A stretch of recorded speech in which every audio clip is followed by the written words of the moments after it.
Greetings, Word Horde. We're here with an exciting option for you. A version of our podcast without any ads. That's right. No advertising interruptions, just the content you love, ready to go in your favorite podcast apps like Spotify and Apple Podcasts. It's another way to support the show, ensuring that we keep bringing you the word stories and language explorations that you love. Try it at waywardradio.org/ad-free.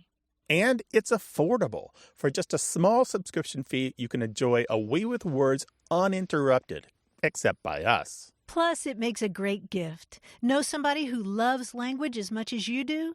Give them the gift of words. Easy to sign up, easy to enjoy. It's the same Away with Words, just streamlined for your listening pleasure.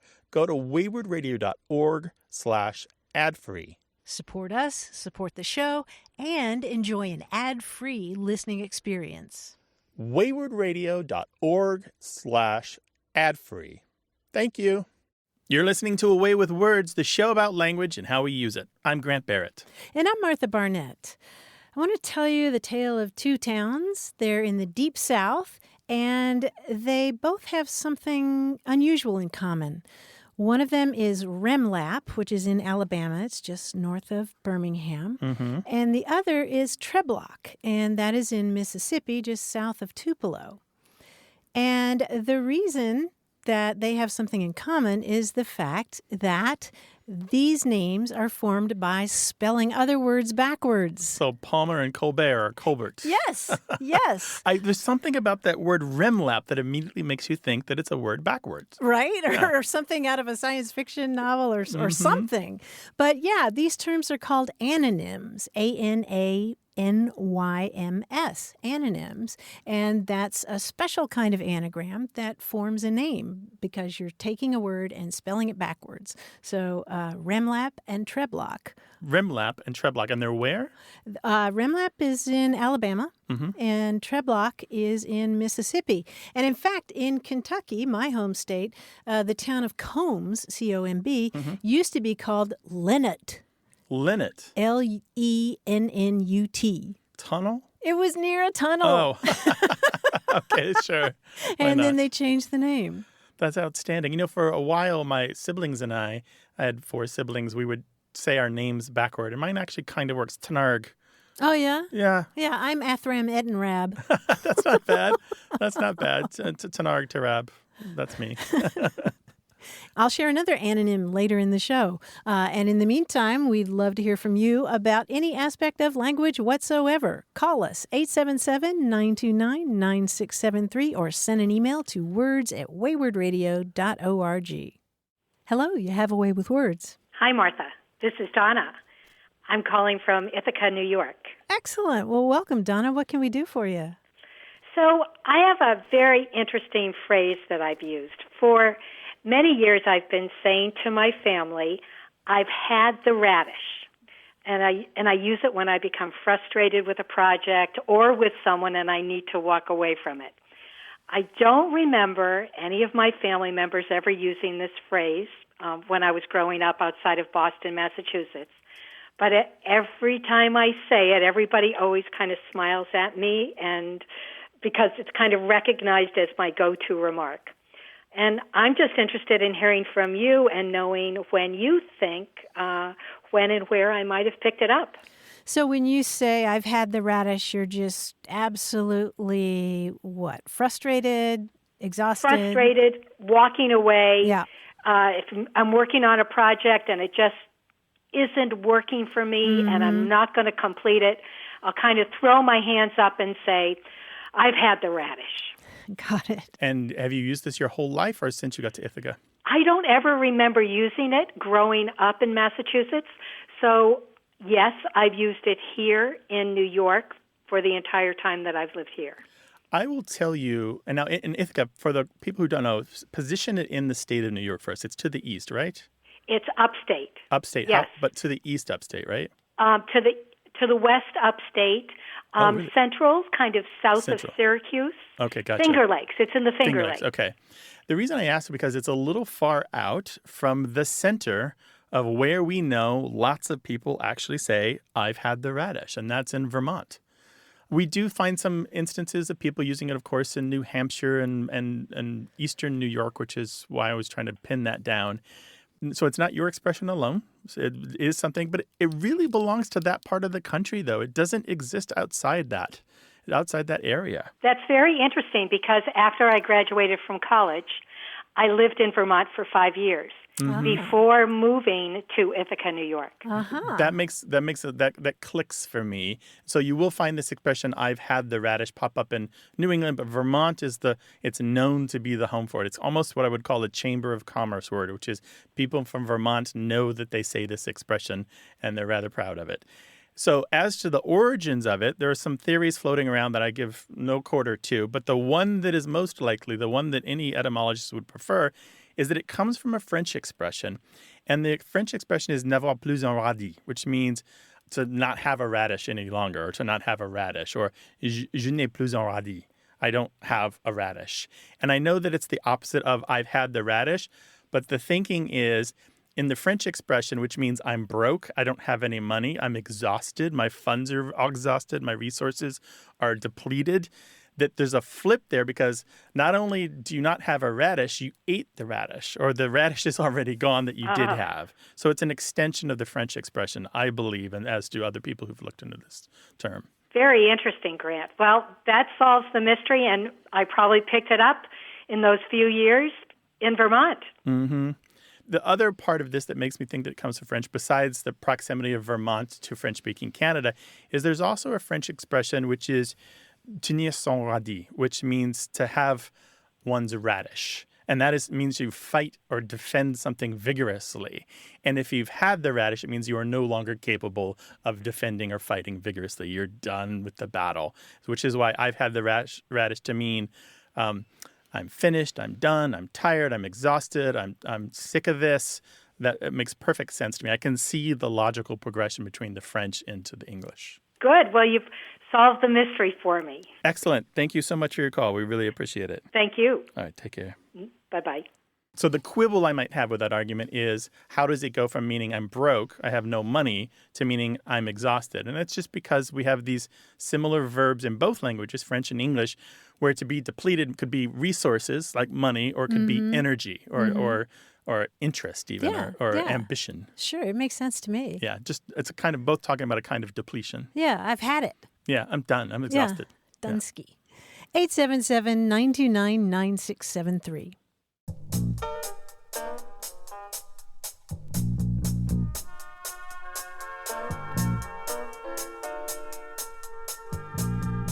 We had a conversation a few weeks ago about how you talk about your age once you start getting up there. How do you describe how old you are, and euphemistic ways to say it. And people suggested 50 plus, or I'm a member of the 600-month club. You remember that one? Or I'm 29 plus shipping and handling, that kind of thing.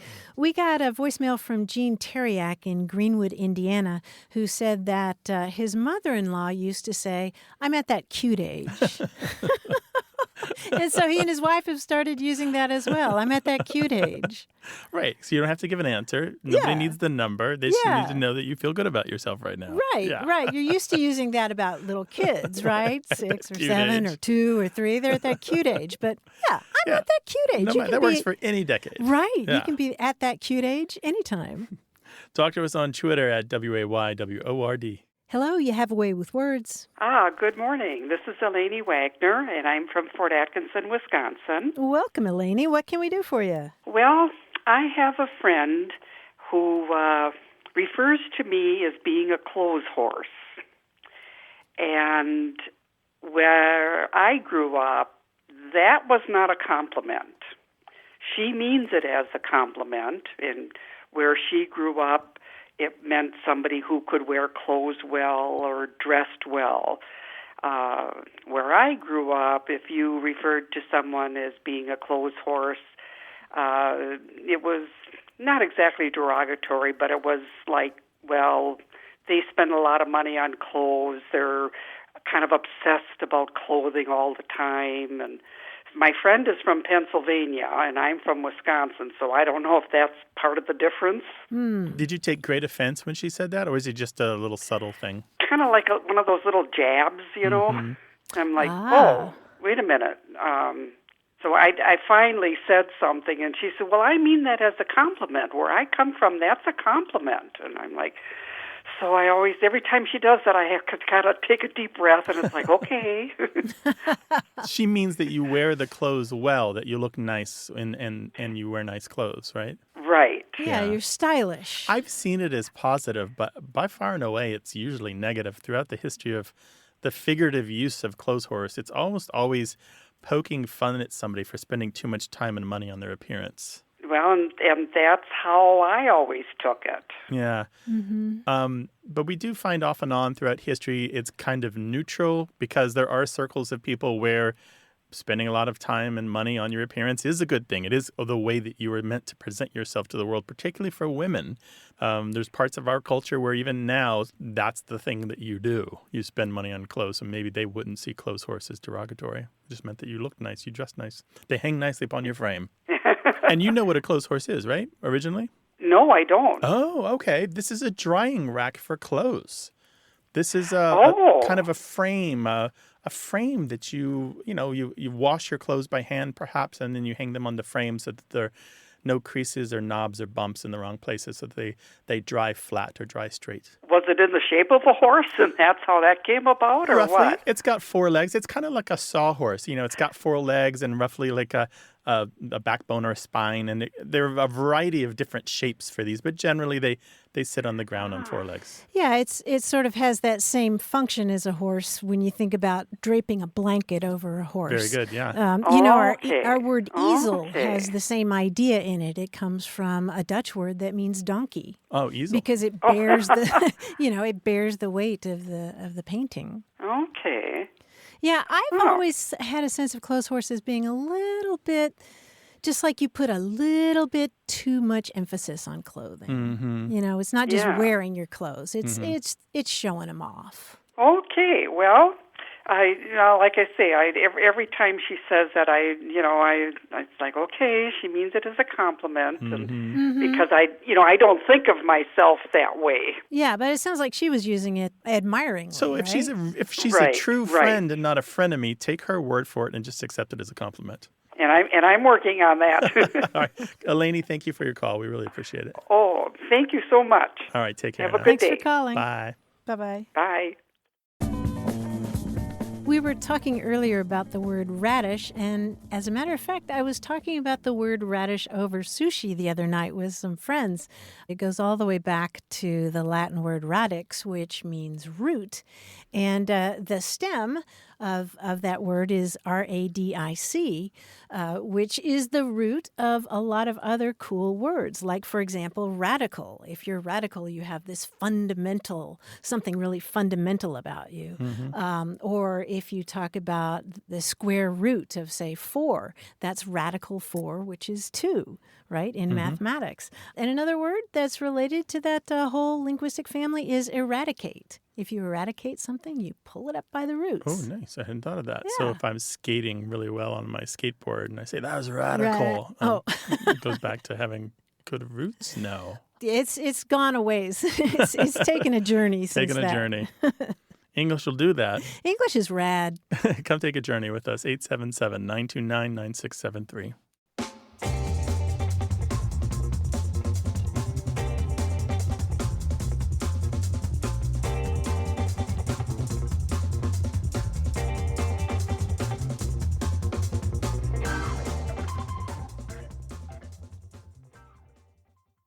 Hey, we've got something special for those of you who love our show but could do without the ads. That's right. Imagine a way with words, the same engaging conversations, the same deep dives into language without advertising interruptions. We're talking about our ad-free podcast feed. It's sleek, clean, and it's just for our supporters. It's at waywardradio.org/ad-free. It's inexpensive, easy to sign up for, and works with all major podcast apps like Apple Podcasts and Spotify. It's an affordable way to support the show and get a seamless listening experience. And if you're feeling generous, why not give a subscription to another Away with Words fan? That's waywardradio.org/ad-free. Sign up today. Your support means the world. waywardradio.org/ad-free. Thank you. You're listening to Away with Words, the show about language and how we use it. I'm Grant Barrett. And I'm Martha Barnett, and joining us on the line from New York City is our quiz guy, John Chinesky. Hey, John. Hey, Martha. Hi, Grant. Hey, bud. Hey, so, we did a quiz on Aussie slang a little while ago, and it inspired me to look at kangaroos. Specifically, that particular form of recreational linguistics known as a kangaroo word. Are you familiar with those? Is it a word tucked in another word, like a kangaroo pouch? Yeah, it very much so. A kangaroo word is a word that contains within it a synonym of itself. Oh. Right. Now, the letters might be all together, such as in the word alone, which contains the word lone, but that's, low-hanging mangoes for serious word players like us. A better one is the word devilish, which contains the word Evil. evil. Yes, very good. Now, what I like even more is a kangaroo word in which the letters are in order, but they're not together, such as the word curtail, which contains the word, anyone? Cut. Cut, yes, C-U-T, right there. So now you know how a kangaroo word works. So we're going to work with just those kangaroo words where the letters are in order, but they're not together. Let's see if you can tell me the Joey words, that's what they're called, inside each of the following kangaroo words. You might need a paper and pencil for this one. It'll help. Ready? Here we go. The first word is respite. Rest. Rest. Yeah, that was pretty good. Next one is observe. See. C, yes, S-E-E. Very good. Let's try honorable. Able? No. No.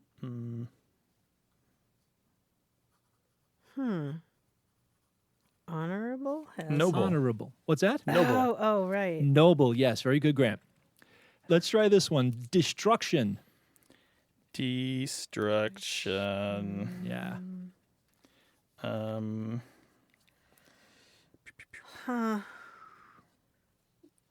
Ruin. Ruin is correct. Yes, very good. I kept trying to work with that C. This one might be a little challenging, too. It's another three-letter word you're looking for. The kangaroo word is substandard. Substandard. Good gravy. Oops.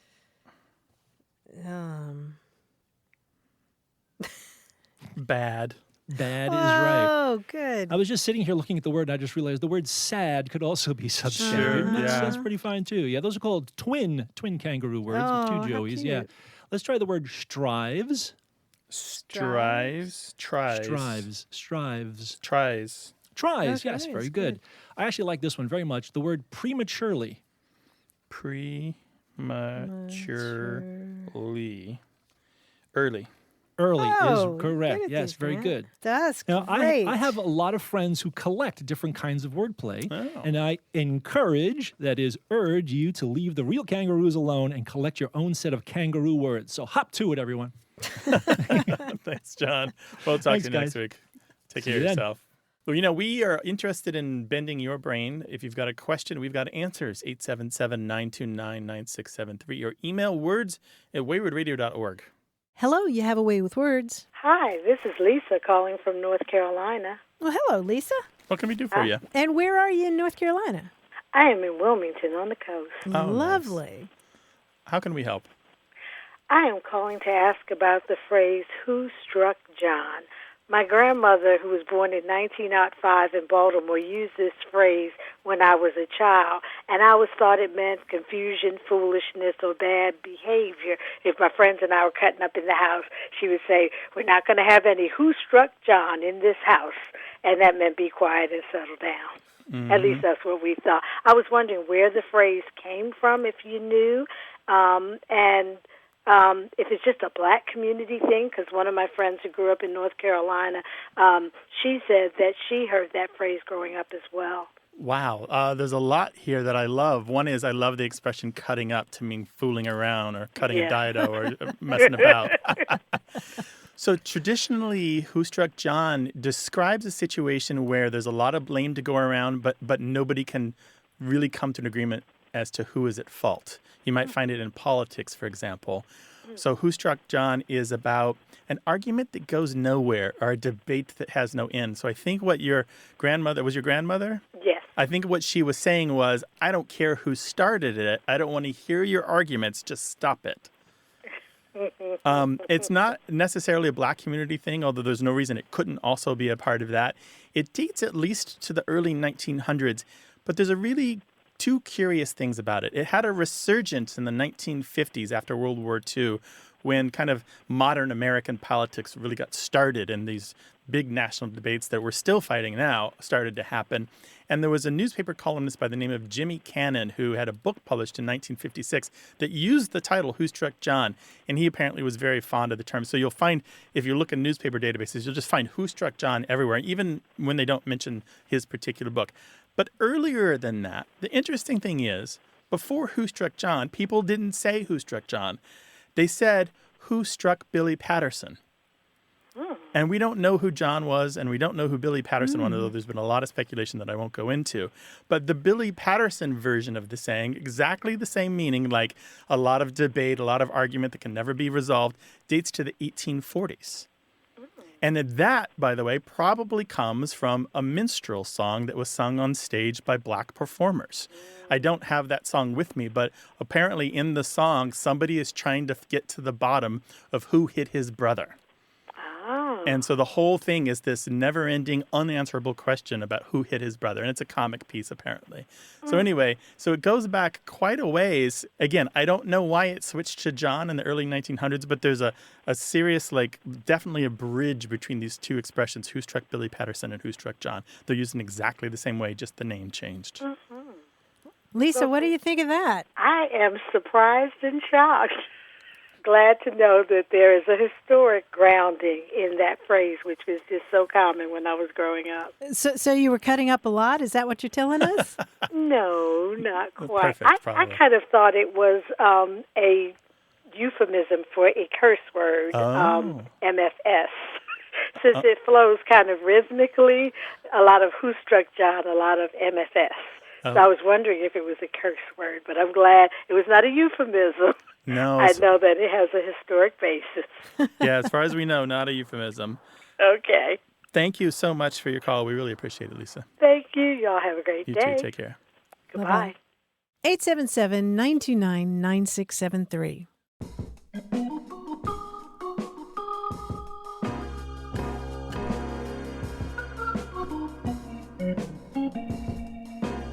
Here's a lovely quotation that's attributed to Sigmund Freud.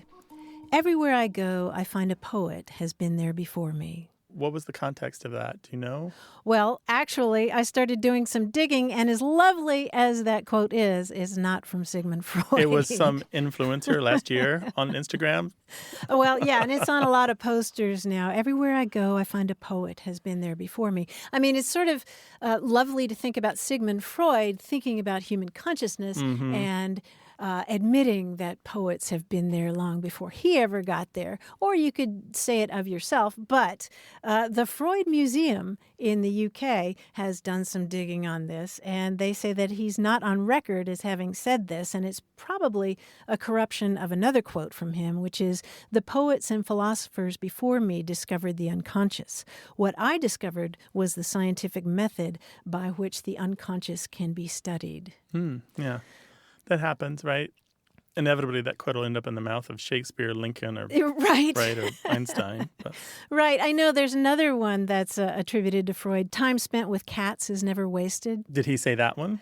No, he didn't. As a matter of fact, he wrote to a friend, "I, as is well known, do not like cats." He was much more of a dog person. Oh, interesting. But I still like the quotations. Right. Yeah, that's a hard thing. Just always fall in love with the quotation, but don't pay attention to the attribution because they're so often wrong. Yeah. Visit Quote Investigator. Oh, yeah. Quote Investigator. Great stuff. 877-929-9673. Hello, you have a way with words. Hi. Hi, who's Thanks this? for taking my call. Yeah, sure. Oh, Richard White in Texas. Richard, welcome to the show. How can we help? Well, something that's always puzzled me is one time I was visiting relatives up in Iowa, and there's a town that we drove through with an unusual name. And the name is What Cheer. The two words, WHATCHER. cheer. What cheer? And I thought, what does that mean? I've always puzzled over what that meant. Uh-huh. And did you ask around? Well, somebody was saying there in town that it had something to do with the Civil War, something like a Civil War greeting or something. And I thought, that's kind of a puzzle. But that's all I ever heard. Mm-hmm.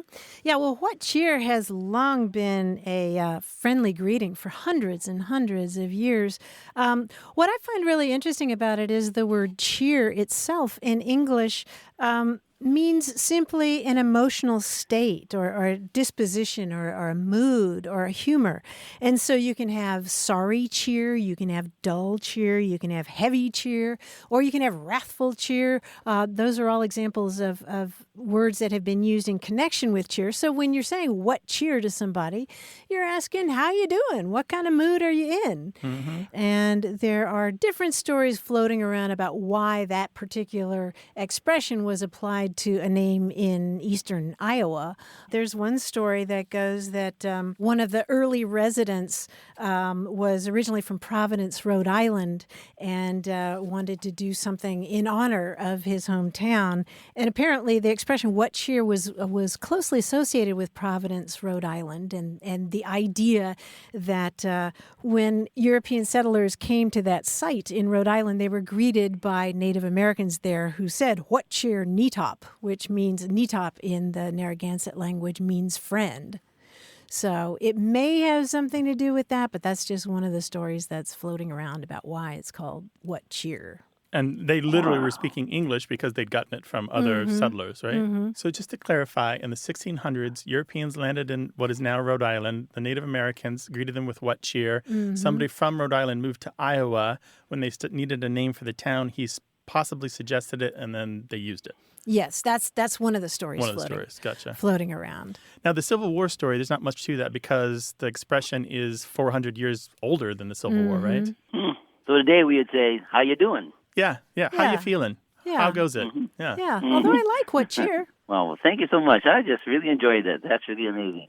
Well, you're welcome. Thanks for calling. Call us again sometime. Okay. All right, thank bye-bye. You. Bye. So there's a Harry Potter connection I want to make. What? Have you seen the movies or read the books? I'm reading them now. So there's a character named Tonks who can change her physical appearance. Mm-hmm. And she's known for saying Watcher. Wotcher. Yep. That's and another... Watcher is a abbreviated kind of a abridged form of what cheer. And it's used in, sometimes it's ascribed to the Cockneys or East London, but it's generally kind of a middle or lower class greeting to say hello to somebody. Yeah, Wotcher, yeah, right? So if you read Harry Potter and wondered about Watcher, it's a form of what cheer. Basically, how you doing? How about that? See, I didn't know because I'm told I'm still a squib, whatever that means. I don't know what it means yet because I'm still working on book 2. Born to a magical family, but you don't have powers. Oh, is that it? Yes. Oh. A muggle is born to a non-magical family and doesn't have powers. I knew that about muggles, but I did not know that. People keep telling me I'm a squib, and they wouldn't tell me why. And to plug this into literature in another place, Shakespeare used what cheer in at least 3 of his plays.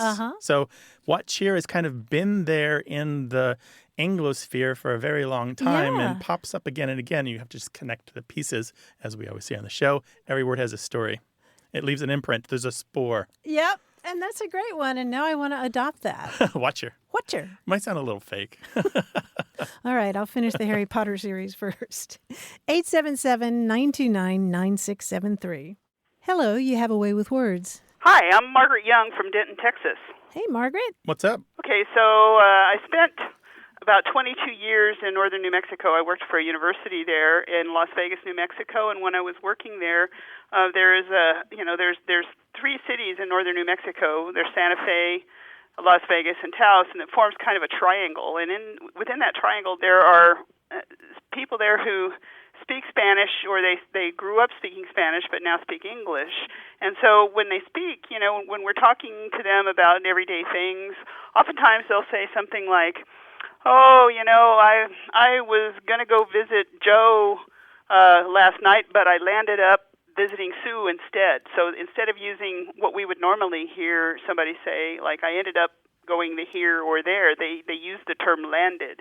And it's pretty universal for people that grew up and live in that area. It's very common for the local people to say that. Another thing they say is they'll say, well, let's go. I need to get down off the car, instead of saying I want to get out of the car. And so those are two things that come to mind that I hear on a regular basis. And I just wondered if if this is something that's just specific to northern New Mexico. It seems to me that it might have something to do with sort of their ancestry and the fact that a lot of folks who live up there are descended from, over time, some of them are even descended from some of the conquistadors that came up through the south, up through Mexico and ended up in the Santa Fe area. Yeah, there's something to the heritage story there. It's just really about the language. To deal with the car one first, just to be clear, they're not climbing down off the hood of their Camaro when they're talking about getting down off the car, right? They're opening the door and getting out of the seats. Yes. Yeah. Yes, they are. Yeah, and did you ever spend any time in Louisiana? No, I never have. The reason I ask is because this happens actually in Louisiana as well, where they talked about getting down off a car or down out of a car, because both French and Spanish have a verb which directly translates into English as to get down off of or to come down out of a thing. So in Spanish, you might say bajar del carro or bajar del coche, meaning get down out of the car. And in French, the verb is descendre, which means to get down out of. And so this expression is what we call a calque, C-A-L-Q-U-E. It's a literal word-for-word translation from language A into language B. Okay. It is, I do know that it exists very commonly in the Southwest in places that have a Spanish-speaking heritage. So it's more about the language heritage than the cultural heritage. And it also exists in Louisiana independently, and they came up separately.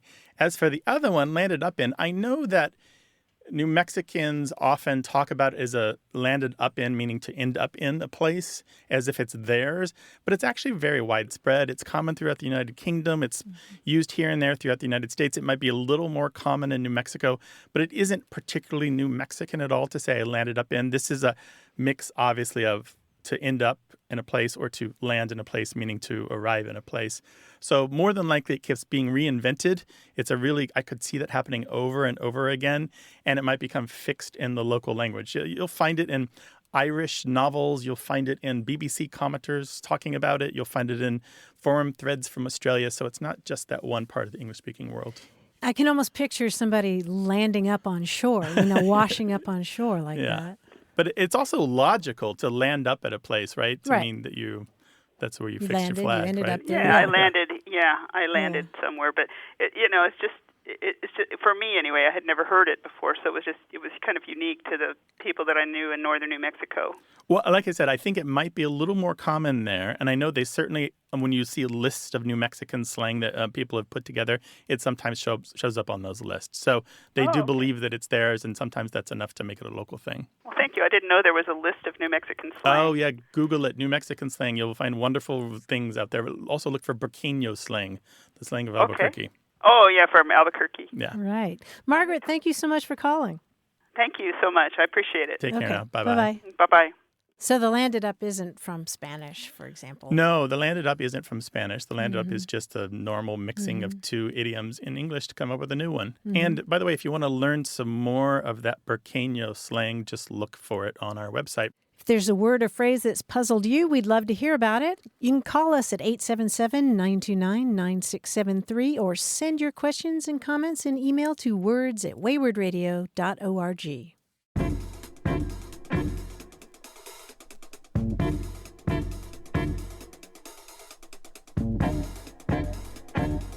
More about what we say and why we say it, stay tuned to A Way with Words.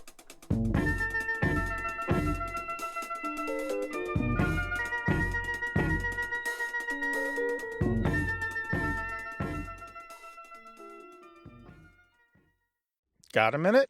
We need your help. Head over to gum.fm/words and share your thoughts in our quick survey. Your feedback matters. It's the backbone of our show's success. Thanks for making our show even more successful. That's gum.fm/WORDS. Thank you. You're listening to A Way with Words, the show about language and how we use it. I'm Grant Barrett. And I'm Martha Barnett. And speaking of Martha, I was always pretty comfortable with my name But I remember really clearly the first time I looked up the meaning of my name in one of those baby name books, Yeah. and it said that the name Martha means ladylike. Yeah. I was horrified. I mean, it comes from an Aramaic word that means lady Yeah. or housekeeper, because the story of Martha and Mary in the Bible is about Martha being, industrious, very domestic. And so I was horrified to see that my name meant ladylike, because I was a tomboy and climbing trees and playing touch football with the guys in my neighborhood. But my mother told me that it was an old-fashioned name and that it was going to come back in style someday. And when I was born, it was the 63rd most popular name in the country, and now it's about the 750th. So I'm still waiting for it to come back. But she mollified me. I never really had much of a desire to change my own name. Did you? I never wanted to change my name. I was always pleased that it was fairly uncommon. And I was never really all that common. It kind of peaked in the 90s and kind of has slid down a little bit. But never really wanted to change it, never cared very much. I don't even feel particular attraction to it. It's just who I am. It's my name. It's just a label, really. But I've known people. There was a boy in the 5th or 6th grade whose name was Steve. And one day he came to school and said, I want you to call me Jack. And he decided, and his mom had decided that they were going to call him Jack. He'd said something about his mom said he looked like Jack Kennedy. And I think there might have been more to the story. But it's odd when somebody changes their first name around you and you have to start and restart and just kind of catch yourself saying, and when you should be saying Jack, right? Just interrupt that first old word. Yeah, I have a friend who recently tried on a different name.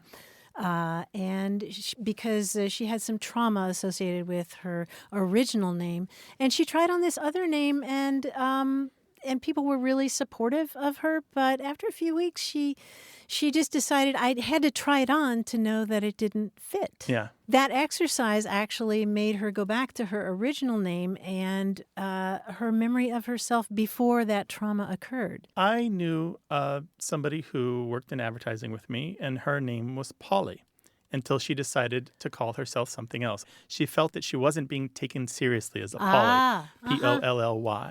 And so she changed to something a little more conservative, a little more traditional, but still exceptional in a way, still something memorable and just not like every other name. And I think it worked for her as far as I could tell. And I don't know that in that environment, in that particular office, she immediately got more respect.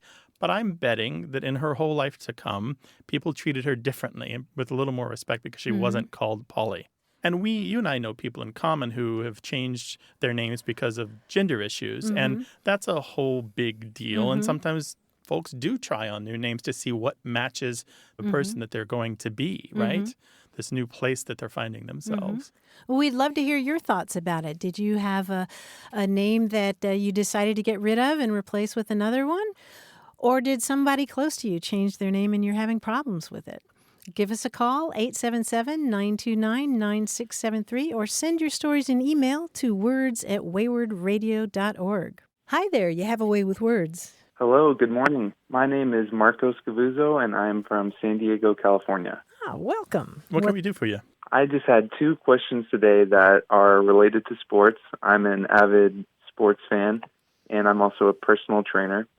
And one of the examples is when an announcer will use the word English in a sport, having a ball. If a player puts an exaggerated spin on it to make it curve a certain way, they might say with some astoundment, wow, there was so much English on that. And I was just wondering a little bit about the history of how that got started. That's a great one. And so are we to understand that English on it means that it did something unusual? Yes, a extra dramatic spin of some sort to make the ball go in an unusual way. Right, yeah. It comes from billiards or snooker or pool or other games like that are played on the felt tables with balls and cues, that sort of thing. And it supposedly comes from the fact that the British players of snooker and games like that were the first to really understand how to use the spin of a cue ball in order to do new crazy things on the table. And they brought it to the United States, where we started calling that effect on a ball English after the English themselves. Now, there are other theories that I think hold no water that you may find out there, but this is the most solid one that we have the most evidence for the furthest back. All the other theories are new, and there's surmises that don't really have evidence, so I won't get into them. But have you heard of body English as well? No, I have not. So body English is also sometimes when somebody contorts their body to do something extraordinary, thinking about somebody going up for a layup, and in order to get around their opponents, they've got to twist and turn to kind of really put that ball in the basket. That's called body English. But there's another kind of body English that I really like, which is the one where you've already thrown the ball or the dart or whatever, and you're waiting for it to do something, and you're moving your body and your arms as if somehow you can control it from afar. Oh, yeah, when you go bowling. Yeah. You're Stand behind a bowler. You're bowling, and you're like twisting your body to make the ball move. That's body English as well. It doesn't actually have any effect, but we all do it, don't we? Yes. So that's what we know about English, putting English on it. So I was just wondering, maybe it had to do with if English people were causing bad deals by spinning the truth or something like that. But No. Did you find anything like that? No, not at all. And it goes back to at least the mid-1800s, and it's from the very earliest days. It's from billiards or snooker or pool or similar games. Oh, okay. Yeah. Thank you. And my other question is sports-related.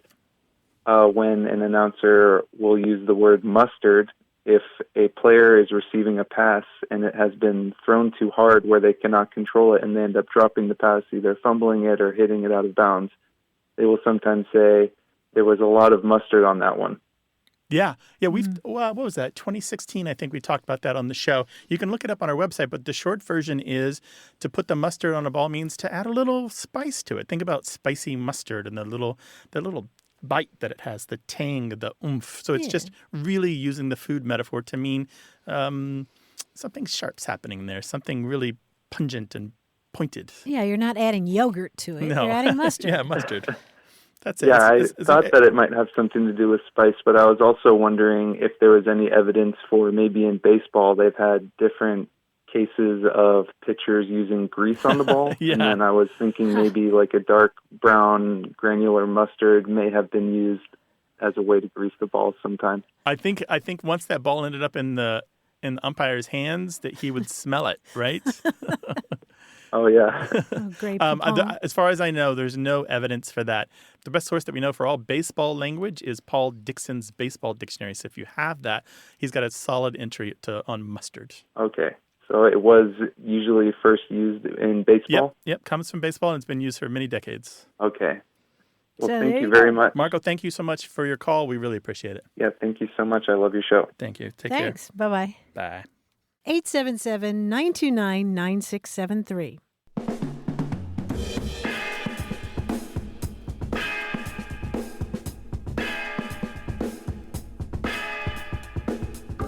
I was pleased to see that Tennessee lawmakers have passed a resolution that states that Appalachian English is a fully legitimate dialect and most deserving of the respect afforded other dialects of American English. Outstanding. I agree. Yeah, I would like to see that same resolution passed by our friends in the Northeast and the Northwest. Yeah, every dialect deserves that proclamation, right? Yeah, It's easy to pick on the small dialects that aren't part of the mainstream, but there's no reason to. right. 877-929-9673. Hello, welcome to Away with Words. Hi, this is Amanda Hooper calling from Evansville, Indiana. Well, hello, Amanda. Welcome to the show. Hi, Amanda. Thank you. What's up? Thank you. What can we do for you? Well, I am calling with a question regarding a phrase my mother often used when I was a child. And when I was growing up here in southwestern Indiana in the 1980s, my mother would, we'll say, encourage my sisters and me to hurry. Say if we needed to leave the house for an appointment or finish a chore, she'd encourage us by telling us to hoop it up. She'd say, "Hoop it up, girls," or "Amanda, hoop it up," and then we'd know it was time to get moving. And now it's funny because my married name is now Hooper, and I use it with my own two kids nowadays. But I've never heard anyone other than my mother use this phrase. Of course, you hear it referencing basketball, but my family has not been involved in sports or specifically basketball. And when I asked my mother about where she got it, she said her grandmother, so my great-grandmother, would use it in the same way toward my mother and her siblings. Uh-huh. And she's not sure otherwise where it comes from. And Amanda, you said that she used this expression, hoop it up, to, quote unquote, encourage you all to get out of the house? Yes, usually it came after kinder, more patient warnings. Hurry up, girls, it's almost time to go. And then finally, when she was probably at her wits' end, it was, hoop it up, hoop it up. Uh-huh. Mm-hmm. Yeah, that makes a whole lot of sense, really, because there's a long tradition of urging people along by making noise that sounds like hoop or oop or something like that. Mm-hmm. There's the expression hoop it, which can mean to run away. And if you're hooped out of something, you're driven out. And hoop it up is another version of that. It sure sounds like it.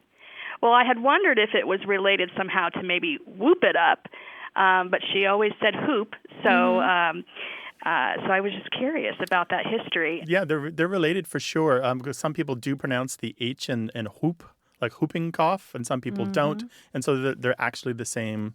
They're the same expression. Hoop it up and whoop it up are the same. Mm-hmm. Oh, really? That's funny because my husband, we tease, he often pronounces the H with the WH sound harder than I do, so I tease him about that. So I totally get that pronunciation difference now.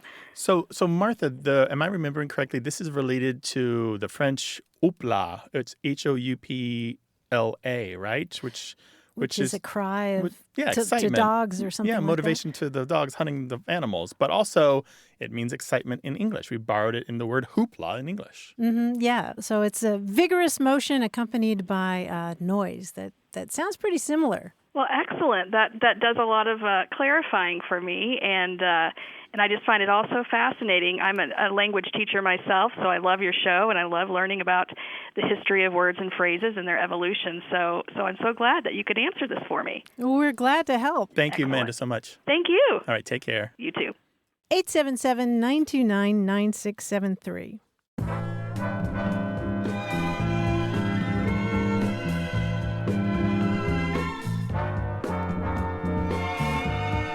Someone with the Twitter handle NonKing said, 20 years ago, my friend Paul asked me, what's the word for a serving dish that's shaped like the dish it's going to serve? I still don't know the answer. Wow. Well, pickle dish shaped like a pickle? Yeah, or a fish plate that shaped like looks a fish? like a fish. Yeah. Or the turkey plate that has a turkey on it. Uh-huh, yeah. Is there a name? I am not aware of one. This is one I thought I would throw out to our listeners because I'm not sure. The only thing that I could see that was remotely like that is epimorph, which is defined as a hollow shell or mold left by a mineral that had overgrown an initial mineral which is dissolved away. That's what somebody suggested, but it might just be a fish plate. Fish plate. Yeah. Roly-poly Sometimes fish a fish plate is just a fish plate. 877-929-9673. Hello, you have a way with words. Hello, this is Mark Williams from Texas. Where in Texas are you, Mark? It's a big state. Louisville, Texas. Okay, Louisville. Welcome to the show, Mark. What can we do for you? As a young man, cartoons used to only be on Saturday morning, and then sometimes a show on Sunday nights would show like Walt Disney cartoons. There's a lot of cartoons that they had like automobile gags and like old-timey cars and just like driver safety kind of cartoons. And every once in a while, someone would do something as a mistake, and I guess another driver on the road near them would zoom past them and say, "Sunday driver." And I always wondered what Sunday driver, what that meant and where that originated from, because I would rather do that than some of the other gestures and things that people shout in traffic. That's true. Those are pretty clear. We know what those mean. Mark, you've been holding on to this question for a very long time. There haven't been regular Saturday morning cartoons for decades. Yeah. And unfortunately, a lot of the serials that were around at that time have gone out to pasture as well. Yeah, but you're bringing back memories for me because I can picture these cartoons where somebody, the window's down and they've got their arm out the window and they're shaking their fist and they're saying, Sunday driver. And the car's always chugging. It's always blowing a little too much smoke and steam, right? And kind of bouncing like a jalopy. Yeah. Yeah, the Mel Blanc sound effect, right? That's really good. The horns that go, like that. Yeah. The oogas. Yeah, and the expression Sunday driver is really pretty straightforward. It's those people who drive on Sundays, not like the other working stiffs who are commuting to work. So they only drive on Sundays, or they drive like it's Sunday? Just a leisurely, sort of like Mr. Magoo, just kind of leisurely driving around and don't necessarily have a destination like the rest of us. There was a column in a set of newspapers back in 1928 where a guy was complaining about the Sunday driver, and they described him as the Sunday driver is he who gets razzed by all of us old veteran drivers on Sunday. He doesn't go out during the week to practice. When he gets out into the heavy traffic on Sunday, he winds up in the ditch if he doesn't chase other drivers there first. And it just goes on and on and on, complaining about these drivers. And of course, back in the 20s, automobiles hadn't been around all that long, and you're still trying to figure out how to work them and not end up in the ditch. But you're connecting to the point that I think needs to be made, which is the term Sunday driver predates automobiles. It comes from horse and carriage days. Right. Yeah, so you might, the driver of a coach or the driver of a wagon could be called a Sunday driver because they spent 6 days a week on the farm and 1 day a week they drove to church or drove to town. And just kind of moseyed there. Yeah, kind of moseyed. So you have like the banking stagecoach passing by the little house on the prairie buggy as they're going in. Yeah, we go. That's it. Exactly right. Yeah. Yeah, and the idea of Sunday, too, has historically been associated with leisure, like a Sunday poet or a Sunday golfer. Yeah. Somebody who just does it once in a while, but not as a pro or even as a way to get good at it. Kind of like a weekend warrior, I guess, today. That person who goes out and exercises once a week. Sunday sailor is another one, and I've seen Sunday architect. Somebody who just dabbles in architecture but doesn't really know what they're doing. I guess I'm a Sunday cook. Sunday cook, yeah. Thank you for a really fun question. I'm sure we're gonna ring a lot of bells out there, and people are gonna go, "Oh yeah, top to bottom, starting with the Saturday Night cartoons." We all remember that one Sunday driver, don't we? Yes, that's fantastic. Thank you so much. Take care now. All righty. Thanks for calling. Bye. Bye. 877-929-9673. Thanks to senior producer Stephanie Levine, director Colin Tedeschi, editor Tim Felton, and production assistant Tamar Wittenberg. You can send us a message, subscribe to the podcast, get the newsletter, or catch up on hundreds of past episodes at waywardradio.org. Our toll-free line is always open in the U.S. and Canada, 877-929-9673. Or send us your thoughts to words@waywardradio.org.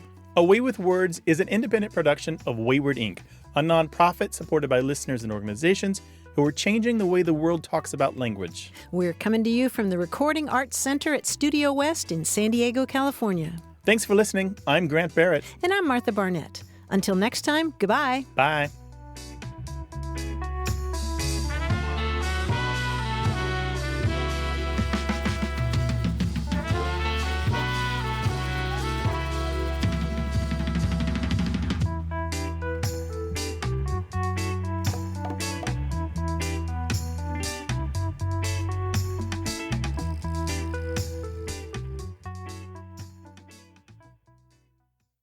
Hey, listeners, we have a favor to ask. We'd love for you to fill out our listener survey at gum.fm/words. Your feedback is crucial. It's quick, and it helps us make our show even better.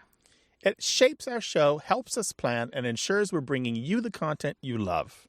That's gum.fm/WORDS. Thanks for being a part of what we do. Thank you.